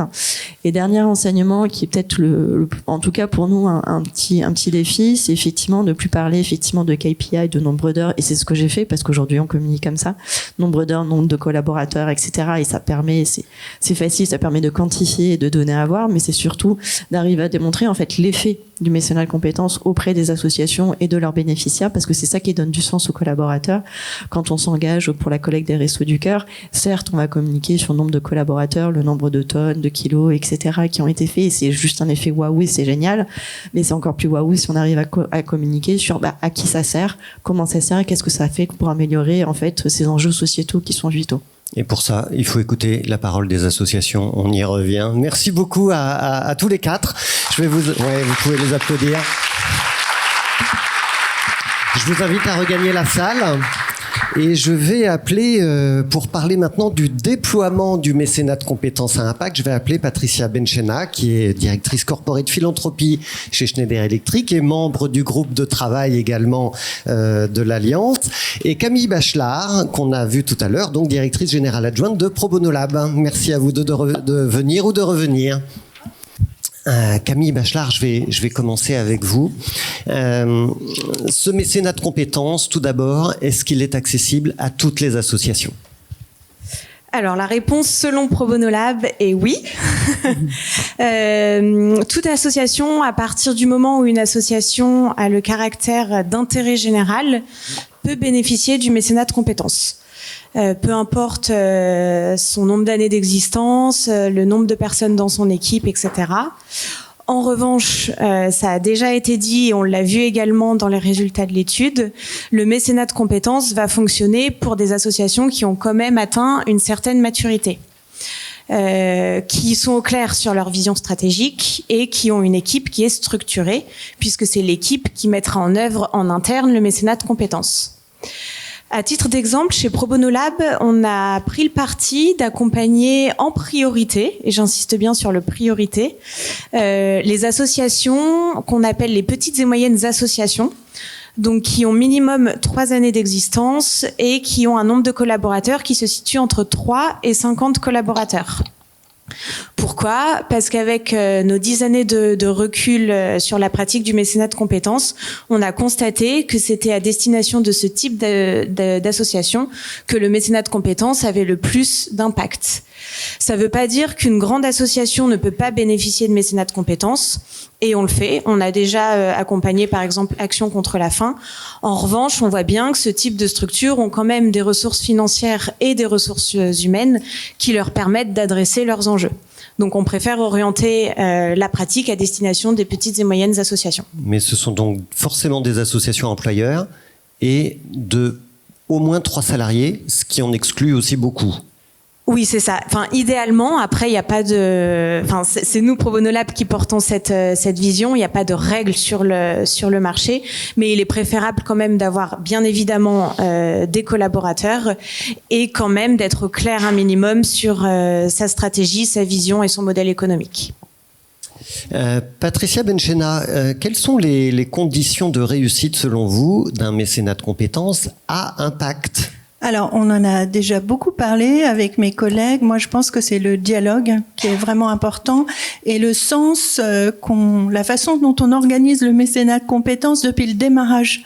Le fait de passer du temps à se mettre d'accord sur qu'est-ce qu'on attend d'une personne en mécénat de compétences, quelles compétences il va apporter et aussi quel changement est attendu de sa contribution dans l'organisation me paraît l'essentiel en fait pour recruter la bonne personne, le bon candidat. Et nous, au sein de la Fondation et plus globalement chez Schneider Electric, c'est toujours l'association qui recrute. Donc on peut proposer souvent plusieurs profils. Et au bout du bout, c'est l'association qui décide quel candidat elle retient ou non. Et ça, je pense que c'est aussi important parce qu'il ne s'agit pas juste de matcher avec le profil, mais c'est aussi un environnement à appréhender, des valeurs à appréhender, et c'est comme dans une entreprise, hein, on se retrouve plus ou moins dans les valeurs d'une association ou d'une entreprise. Et pour nous, c'est vraiment clé. D'autre part, en tant qu'entreprise, nous, on ne positionne pas les personnes dans une structure adaptée pour les personnes en mécénat de compétences, mais on choisit volontairement, et c'est aussi un engagement qui doit se gagner auprès des managers, que la personne qui soit détachée reste membre de l'équipe d'origine, parce que elle est appelée à revenir dans l'entreprise. Elle doit, comme n'importe quel collaborateur, faire l'objet du côté de l'association et du côté de l'entreprise d'une évaluation de sa contribution dans l'association. Donc côté entreprise, c'est ce qui me paraît important. Et quand je parlais d'équilibre de la relation, c'est aussi on positionne pas les personnes, on est dans une démarche collective et toujours en dialogue avec les structures pour lesquelles on va positionner des personnes en mécénat de compétences. Après, tout à l'heure, j'ai juste une remarque par rapport, justement, on en parlait tout à l'heure avec Camille, et je l'aborderai dans la dernière partie de mon intervention, c'est sur la valorisation du mécénat de compétences. On perçoit ça souvent comme quelque chose en plus. C'est vrai que l'aspect financier est le nerf de la guerre pour les structures associatives, et ça, on le perçoit vraiment, mais le mécénat de compétences, c'est aussi une valeur. ça coûte, et c'est rarement valorisé dans les comptes des structures associatives. Et moi, je trouve que on devrait arriver à ce que ce soit une contribution à la même hauteur qu'une contribution financière. Alors que c'est valorisé dans les comptes de l'entreprise. Complètement. Absolument. Merci à vous. Gardez le micro parce que je voudrais vous demander quelle méthode on pourrait imaginer pour le développer, ce mécénat de compétences à impact. Là, vous êtes dans ce groupe de travail de l'Alliance, vous travaillez toute l'année dessus. Et comment est-ce qu'on peut faire pour aller plus loin à partir de cette étude, à partir de vos réflexions, à partir des travaux que vous menez en permanence? Est-ce qu'il y a déjà des pistes qui se dessinent que vous auriez envie de creuser? Alors, pour l'Alliance, pour moi, ce serait de se conduire comme une alliance. On le fait déjà, puisqu'il y a cette étude qui est un premier pas, mais c'est de continuer à mesurer son impact en alliance avec les associations et pourquoi pas de créer aussi en commun une mesure d'impact dont n'importe quelle entreprise ou association pourrait la prendre en compte. Voilà, ça me paraîtrait un premier pas. Et en tant qu'alliance d'entreprise aussi, c'est de partager les compétences disponibles, parce qu'on a tous des partenaires, ils ont besoin de certaines compétences. Peut-être que moi, en tant que partenaire, je ne les trouve pas au sein de mes collaborateurs, mais peut-être que à la SNCF, chez KPMG, il y aurait une personne disponible. Donc il faudrait mutualiser vos compétences. Mutualiser les compétences. En interne à l'Alliance, d'accord. Et puis, vous avez parlé de valoriser ce mécénat de compétences dans les comptes. Ça veut dire qu'en fait, on parle de mesure d'impact. Voilà, je ne sais pas, est-ce que la mesure d'impact vous paraît suffisamment pertinente aujourd'hui? Est-ce qu'il faut qu'on progresse là-dessus? Je pense qu'il faut la systématiser. On apprend toujours, on doit déjà voir ce qu'on peut améliorer. C'est ça aussi la vertu de la mesure d'impact, mais c'est un exercice qui ne s'arrête jamais en fait. Et je pense que c'est la systématisation régulière, mais surtout le partage en commun de méthodologies avec les parties prenantes, dont les associations, qui pourra permettre d'aboutir à un progrès continu, une adaptation continue de nos pratiques en tant qu'entreprise aussi. Camille pour l'intérêt général. Merci Patricia. Camille Bachelard, quelles sont les bonnes pratiques qui vous semblent essentielles de partager? Alors, il y en a beaucoup, mais pour celles qui sont vraiment essentielles, pour moi, l'enjeu numéro 1, ça va être l'importance du diagnostic du besoin associatif. C'est-à-dire passer du temps avec l'association pour comprendre quels sont ses enjeux, ses problématiques, et ressortir de ce temps avec une problématique précise qui va permettre d'élaborer une fiche mission, mission sur laquelle du coup le collaborateur va derrière pouvoir s'engager.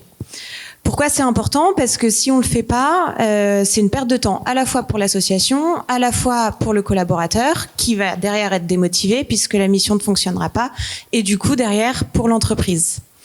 Pour vous donner très rapidement un exemple, chez Pro Bono Lab, cette phase de diagnostic, elle dure à peu près 4 à 7 heures en tout, donc c'est quand même important. Il y a à peu près entre 3 à 4 heures où on prend le temps d'éplucher tous les documents stratégiques, gouvernance et financiers de l'association pour bien comprendre ce qui s'y passe et quels sont les enjeux qu'elle rencontre en ce moment. Et ensuite, il y a 2 heures en direct, enfin une rencontre en direct avec l'association. On va aller la questionner pour bien identifier les problématiques à travailler ensuite avec l'entreprise et ses collaborateurs. Donc ça, c'est vraiment une phase qui est très importante. Deuxième élément qui me semble essentiel, c'est de faire appel à un intermédiaire. On a cité par exemple tout à l'heure Coeo, donc il y en a plein sur le marché. L'importance de faire appel, enfin l'intérêt de faire appel à un intermédiaire, c'est que cette structure va bien connaître les enjeux associatifs, va avoir un réseau pour pouvoir vous apporter des associations qui ont des besoins et va pouvoir surtout accompagner l'entreprise dans la mise en place de sa stratégie de mécénat de compétences, chose qui est potentiellement difficile à faire si on est seul, puisque c'est en lien avec plein d'enjeux stratégiques au sein de l'entreprise. Autre élément qui me semble important, Patricia, t'en as déjà un petit peu parlé, et Samia, tu l'avais évoqué également, c'est l'importance de considérer le mécénat de compétences dans un apport global de soutien à l'entreprise qui s'associe également à du mécénat financier idéalement. J'ai bien conscience que certaines entreprises ne peuvent pas, mais en tant qu'association, enfin pour moi-même être dirigeante d'association et côtoyer au quotidien beaucoup d'associations, le nerf de la guerre, c'est l'argent. Donc si cette politique de mécénat de compétences peut être couplée avec un soutien en mécénat financier, c'est tout bénéfique pour l'association. Et dernier point enfin sur lequel je souhaitais insister, c'est l'importance de la qualité et de l'implication du collaborateur et de celle de l'entreprise pour pouvoir mettre toutes les chances de son côté. Par exemple, une association qui va s'engager dans une mission de mécénat de compétences avec un collaborateur qui va se désengager, bah c'est quand même pas terrible à la fois pour l'association et aussi pour le collaborateur et pour l'image de l'entreprise derrière. Donc ça, c'est du ressort et de la responsabilité de l'entreprise de faire en sorte que sa politique soit cadrée, structurée et que les collaborateurs comprennent pourquoi l'entreprise fait ça pour que derrière ça puisse fonctionner du mieux possible, à la fois du coup pour le collaborateur pour qu'il puisse réitérer l'expérience, pour l'entreprise pour qu'elle puisse avoir des histoires à raconter et une mesure d'impact qui tienne la route et bien évidemment pour l'association. On voit que c'est exigeant, hein, le mécénat de compétences, pour qu'il ait vraiment de l'impact. Et je reviens sur l'idée de la boussole dont parlait Samia tout à l'heure. Oui, c'est très important de savoir où on va et comment on y va. Alors ça, c'était les bonnes pratiques. Il y a peut-être aussi des pièges dans lesquels il ne faut pas tomber quand on est membre de l'Alliance. Et peut-être que dans la salle, il y a des gens qui vont vouloir rejoindre l'Alliance après cet événement ce matin. Alors, quels sont les pièges dans lesquels il ne faut pas tomber ? Alors, le premier piège, je suis navrée si ça gêne certaines personnes, mais je pense qu'on est aussi là pour avoir un franc-parler.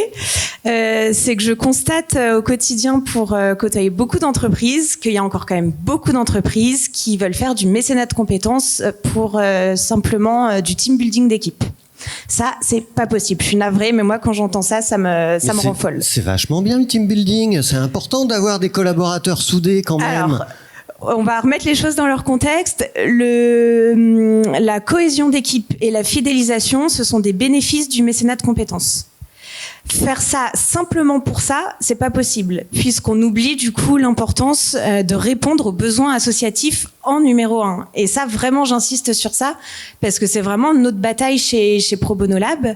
Le mécénat de compétences doit être en premier lieu à destination des besoins associatifs et pas des besoins de l'entreprise. Donc stop les entreprises qui veulent mettre en place du mécénat de compétences juste pour amuser la galerie, ça c'est pas possible. Et en plus ça ne marchera pas. Je suis désolée mais ça fonctionnera pas.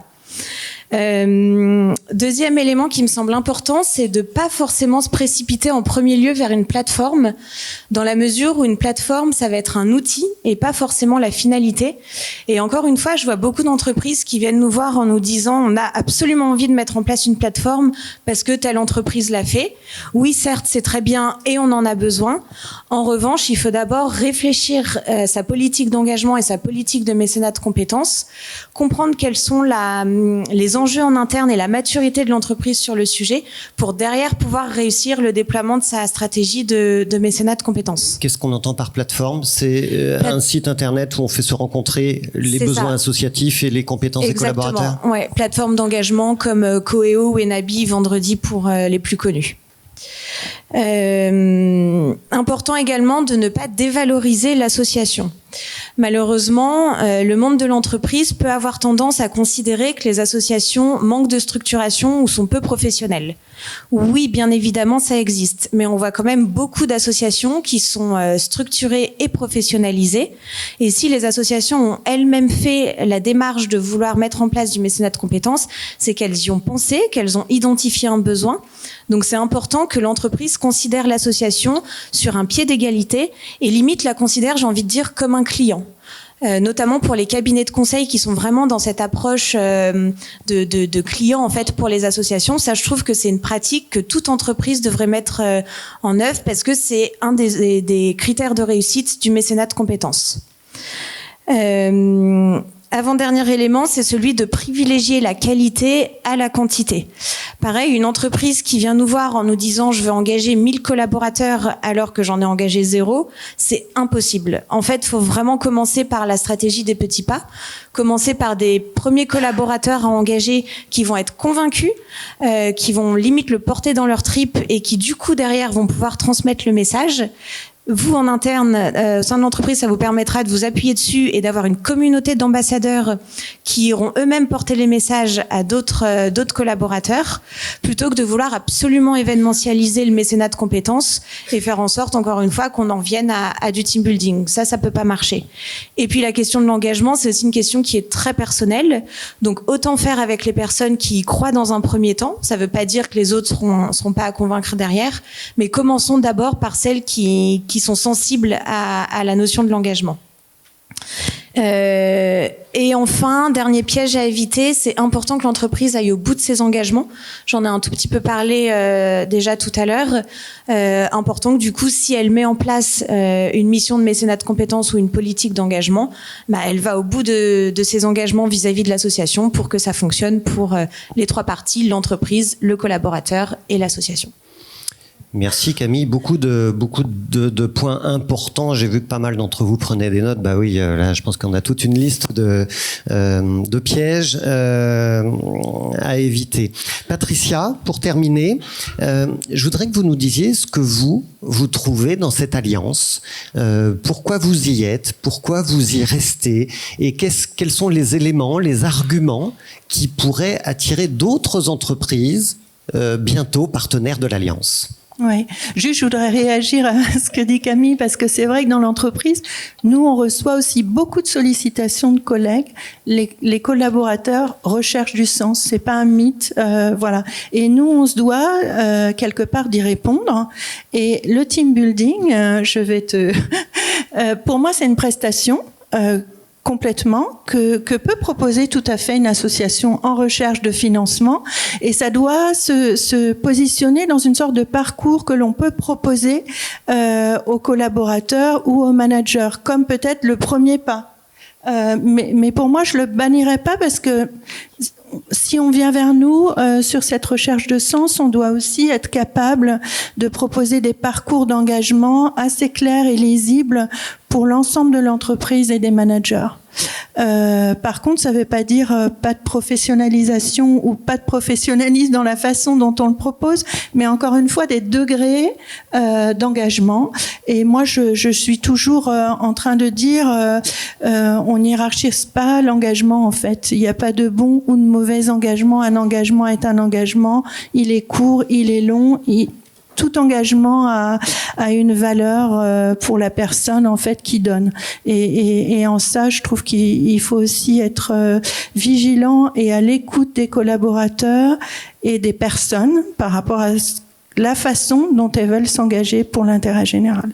Alors, ceci étant dit, par rapport à l'Alliance, moi, ce que j'apprécie, c'est qu'on travaille tous ensemble autour de l'intérêt général et de l'importance de la valorisation des compétences dans les entreprises et dans les associations. En ça, on partage beaucoup sur beaucoup de thématiques, justement la notion de ces parcours, la notion d'outils, pas d'outils, on compare aussi les outils. Enfin, voilà, pour moi c'est le collectif qui est important, et j'aimerais bien qu'on pousse cette démarche de collectif encore plus en systématisant le dialogue avec les associations, avec aussi les autres partenaires qui existent et qui aussi abordent le mécénat de compétences ou l'engagement d'une façon plus globale.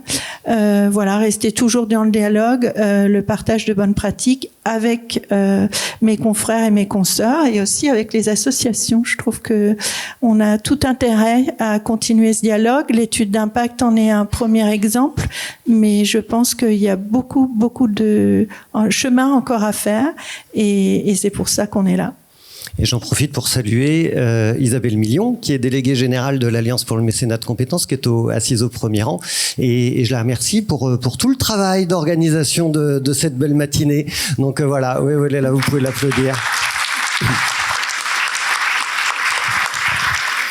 Merci Patricia, merci Camille. Je vous invite à regagner la salle. Alors, je vais peut-être vous décevoir un petit peu, évidemment. Je me suis laissé déborder par le temps. On n'aura pas le temps pour les questions du public, mais vous pourrez discuter à l'issue de cette matinée avec nos différents intervenants. Je vais appeler tout de suite nos deux expertes dont je vous parlais tout à l'heure, Constance Chenel et Mathilde Renaud-Tinacci. qui me rejoignent sur scène et que j'invite à s'asseoir. Voilà, Mathilde arrive aussi. Alors, elles travaillent toutes les deux à l'INJEP. L'INJEP, c'est l'Institut national de la jeunesse et de l'éducation populaire. Merci à vous deux d'être là. Elles ont toutes les deux travaillé, elles aussi, sur le mécénat de compétences ou les différents modèles associatifs, et vous allez nous dire effectivement comment vous avez travaillé, comment vos travaux font écho à notre étude sur le mécénat de compétences à impact. Voilà, c'est le moment des paroles d'expertes. Bonjour à tous et merci à l'Alliance pour l'invitation à donner un petit peu le regard en fait sur l'étude et tout ce qui a été présenté depuis ce matin qui était particulièrement intéressant. L'INJEP s'est intéressé depuis 2019 à la question du mécénat de compétences par une première enquête qui était ciblée sur les motivations dans le dispositif du mécénat de compétences des collaborateurs et puis les effets qu'ils en retiraient en termes de carrière professionnelle et carrière d'engagement. C'est quelque chose qu'on avait interrogé pour montrer qu'il y avait 2/3 à peu près du corpus, donc des collaborateurs qui poursuivaient en bénévolat. C'était quelque chose, et donc ça fait écho à ce qui a été dit tout à l'heure lors de la table ronde. Et puis une deuxième recherche qu'on a menée plus récemment à partir de 2022, début 2022, où en fait on a une enquête Quanticali où on a finalement interrogé en entretien semi-directif 92 alors ou salariés ou collaborateurs ou administrateurs dans les associations.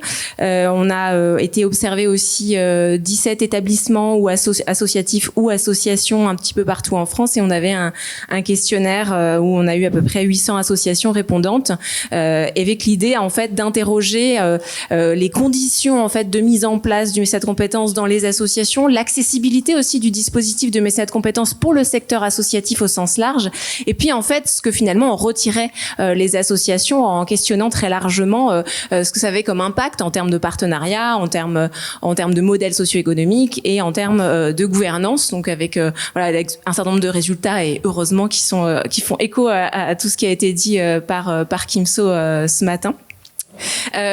Donc peut-être un résultat qui me semble intéressant, parce que finalement ça a été peut-être un peu esquissé, c'est sur la question des modèles socio-économiques. Alors on a tendance nous à appréhender les modèles socio-économiques associatifs sous 3 angles, c'est-à-dire en prenant en compte les ressources financières, donc monétaires, mais aussi en prenant en compte les richesses humaines, donc tous ceux qui composent et font vivre l'activité associative, et puis les alliances, donc la façon dont une association peut tisser des liens sur un territoire par exemple avec des partenaires, et tout ça on l'intègre nous dans le modèle socio-économique, et on a été regarder qu'est-ce que le fait mécénat de compétences à ce fameux modèle socio-économique. Alors, je vais peut-être vous décevoir, mais il y a finalement peu d'effets, mais je vais le reformuler autrement, peu d'effets directs. En fait, il y a des effets indirects qui passent surtout par le réseau social, et donc plutôt la question des alliances, et on se rend compte que par exemple une association qui va faire appel au mécénat de compétences va pas forcément avoir plus de fonds ou plus de mécénat, à de rares exceptions financiers par les entreprises, mais qu'elle va avoir l'information ou l'accès à des fonds de dotation, à des appels à projets publics, et l'information va généralement être transmise par l'entreprise elle-même qui a la personne en mécénat de compétences, et donc on a un système comme ça de prolongement de réseau qui va favoriser le modèle socio-économique associatif, et donc finalement on voit bien que c'est pas forcément par les ressources financières que ça va enrichir le modèle socio-économique, mais plutôt par le système des alliances, et c'est très important pour le développement en fait d'une association. Et je vais te laisser la parole, Constance. Oui, merci beaucoup pour l'invitation aujourd'hui. 2 derniers points pour terminer cet écho qu'on fait aux résultats de l'étude Kimso, Alliance Mécénat de compétences Pro Bono Lab. Un premier point, notamment sur l'apport de compétences. Et ça se voit tout à fait dans les témoignages qu'il y a eu aujourd'hui, notamment celui de Vincent Berthoud, je ne veux pas me tromper sur votre prénom. Vous parliez justement en tant que salarié volontaire d'un apport de structuration pour l'association dans laquelle vous êtes, et en même temps aussi d'un apprentissage de votre part de nouvelles activités et d'une acculturation en quelque sorte avec de nouvelles façons de faire. Premier point, effectivement, nous ce qu'on voit, c'est un véritable intérêt des associations pour le mécénat de compétences pour cet apport en structuration, en développement. En fait, c'est assez paradoxal de voir quand on rencontre les associations et les salariés volontaires, notamment dans le cadre des missions de longue durée, que les termes de management, de gestion de projet reviennent pas tant que ça. Et pourtant, c'est ces compétences-là, en fait, qui sont véritablement recherchées. Si un cadre d'une grande entreprise peut arriver dans une association dont il ne connaît pas la cause, les projets en détail, mais apporter des éléments pour l'association, c'est justement parce qu'il a une expérience de gestion de projet, de management qui est duplicable en quelque sorte. Et c'est ces compétences-là qui sont la plupart du temps recherchées et valorisées. Là où, en revanche, la duplicabilité, si je puis dire, de l'expérience d'un cadre d'entreprise n'est pas automatique dans une association, c'est dans le fait qu'il ne faut pas oublier tout ce qu'un salarié ou une salariée doit apprendre lorsqu'il arrive dans l'association.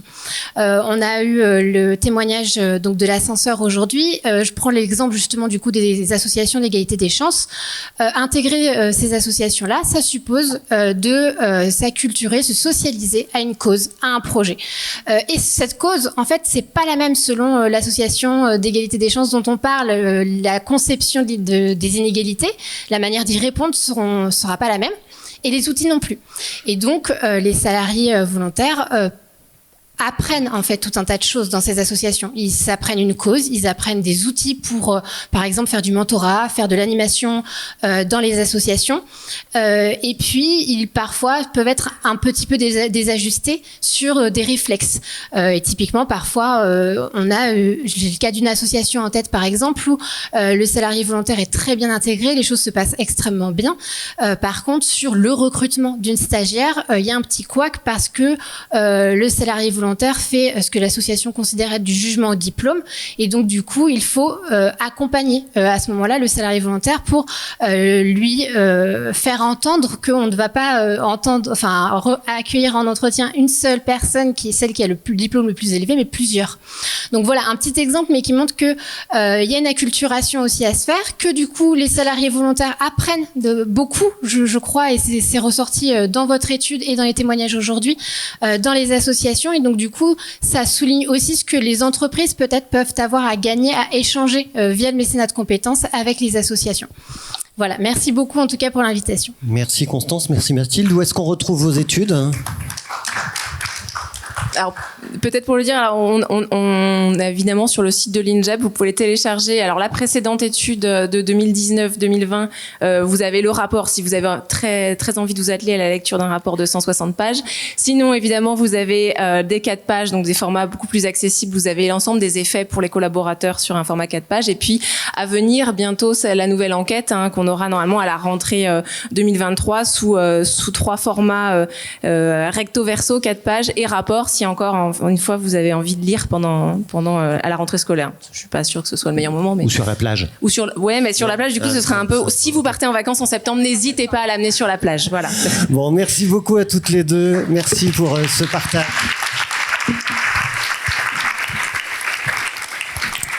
Et pour terminer cette belle matinée, je vais inviter la présidente de l'Alliance pour le mécénat de compétences à nous rejoindre sur scène, Corinne Massin. Et donc, on va juste remonter le pupitre sur scène comme au début de la séance. Messieurs les présidents, mesdames et messieurs les intervenants, chers tous, je voudrais d'abord remercier le Philanthro-Lab pour l'organisation de la matinée, l'IMO Conception pour tous les aspects communication que vous avez pu constater, les dépliants que vous avez sur les résultats de l'étude et la communication générale de l'Alliance, Frédéric Vuillot pour son animation. Et puis je remercie encore Isabelle Million, notre déléguée, pour vraiment l'orchestration de cet événement qu'elle a vraiment magnifiquement organisé. Aujourd'hui, je suis doublement fière.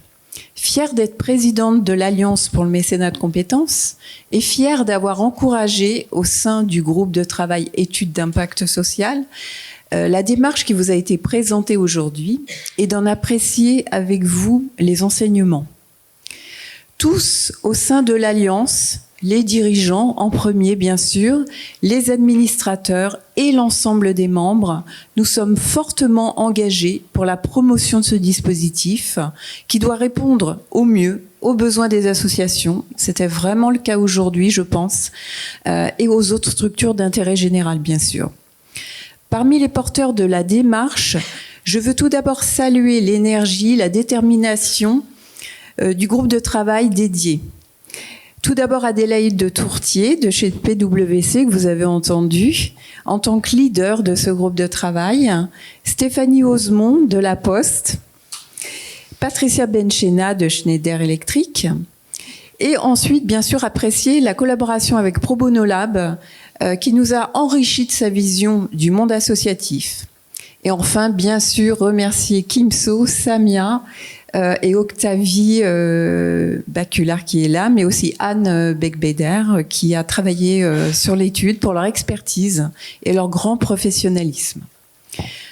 Ce matin, j'ai entendu des représentants du monde de l'intérêt général parler d'une seule voix, avec une parole libre, pour donner du sens au mécénat de compétences et s'assurer qu'il résonne au plus près avec les attentes des associations, tout en répondant également aux préoccupations RH qui sont les nôtres en tant qu'entreprise et aux souhaits d'engagement sociétal de nos salariés. Déjà, les 2 baromètres du mécénat de compétences qui ont été lancés en 2019 et 2021 par l'Alliance du mécénat de compétences en collaboration avec l'IFOP nous donnaient des éléments très positifs sur les effets en termes de qualité, bien sûr, du mécénat de compétences au travail, bien sûr, quête de sens, gestion de carrière, mise en œuvre des valeurs de l'entreprise. Ce sont des conséquences qu'on sait tous et qu'on a pu expérimenter. Aujourd'hui, pour faire suite à ces résultats encourageants, prometteurs, c'est bien la mesure de l'impact auprès des associations qui doit retenir notre attention et surtout conditionner notre action. Je retiens de cette matinée de nos échanges, plusieurs choses. Le mécénat de compétences permet aux associations de gagner du temps, de bénéficier d'un regard extérieur, de monter en compétences.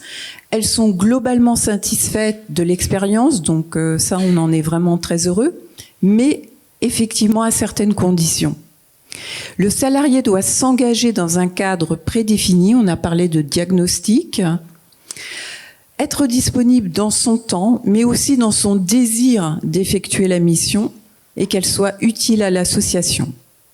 Le salarié doit être accueilli au sein d'un dispositif facilitateur, organisé, on a parlé de plateforme, mais il faut surtout que l'humain reste dans la relation, de manière à ne pas créer de contraintes supplémentaires à l'association. Et ça, je crois que maintenant, on en a tous conscience. Tous vos témoignages me confortent dans l'idée de nous mobiliser autour de la culture de l'impact. Celle-ci doit guider la raison d'être de l'Alliance pour le mécénat de compétences. Les résultats de cette étude devront constituer une base solide de notre vision stratégique. Cette ambition commune nous permettra de travailler ensemble avec notre écosystème pour atteindre ce but commun. Elle permettra notamment d'élaborer un support de référence au mécénat de compétences à impact qui prendra la forme, qui reste à définir, soit d'une charte, soit d'un référentiel éthique de bonnes pratiques. Nous le voyons bien, le chemin se construit en marchant. Les entreprises, et parmi elles, et plus encore les entreprises membres de l'Alliance du mécénat de compétences, doivent veiller à la bonne mise en œuvre du mécénat de compétences. Nous pouvons agir ensemble à la bonne définition de tous les critères qui permettront de garantir un mécénat de compétences réussi. Plus que jamais, le mécénat de compétences dispose d'une place stratégique dans le déploiement des stratégies de l'entreprise dans leur politique RSE. C'est pourquoi l'Alliance que je préside aujourd'hui aura pour objectif de le rendre déterminant pour le développement des associations. En effet, il permet la rencontre de 2 mondes qui ne se seraient peut-être jamais rencontrés et qui ressortent chacun plus riches d'humanité, de résilience et d'humilité. Plus encore, il constitue un élément de réponse aux enjeux sociétaux s'il se met, à la condition qu'il se mette, à l'écoute de ce pourquoi il existe. La réponse proposée par l'entreprise à ses collaborateurs pour activer le changement de la société de demain. Merci à vous.